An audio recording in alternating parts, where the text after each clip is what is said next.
तो ये आए भाई, ये करोड़पति आदमी है, 19 साल का है ये, छुटका सा। ये पहले मेरे साथ, और 2 कंपनी है ना तुम्हारी, ये एक है, 2 है। ये कहाँ से हो आप, रहने वाले कहाँ से बिहार बताओ? दरभंगा से रहने वाले। तू डिग्री तो भी नहीं किया है मेरे ख्याल से। नहीं, हम सब ऐसे ही आते हैं कॉलेज ड्रॉप अपने आउट थे। सारे अनपढ़ाते हैं यहाँ मेरे पास।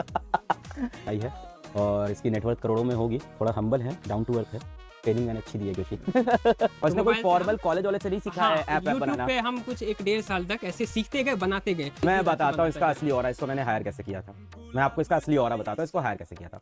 पीडब्ल्यू नया नया शुरू हुआ था और बहुत सारे लेक्चर्स नए मॉड एपी के नाम के ऐप, मतलब तरह के ऐप होते हैं जो इलीगल ऐप होते हैं, नकली ऐप। तो बहुत सारे ऐप पे पीडब्ल्यू के लेक्चर्स लीक होते थे। तो ये भाई साहब ने मेल किया और चैलेंज किया कि सर मैं आके आपकी टेक टीम को बताता हूँ कि ये लीक कैसे रुकेगा। तो मैंने कहा ठीक है आ जाओ। ये आए, हमारी टेक टीम को बैठ के समझाए कि लीक कैसे, और ये सही हो जाएगा। फिर टेक टीम ने इससे पूछा तुम्हें कैसे पता, तो बताया कि हम भी अपना मॉड एपी के ऐप बनाए थे, पीडब्ल्यू का कोर्स बेच रहे थे जाली में। एक्चुअल में सर हम इसी से सीखे भी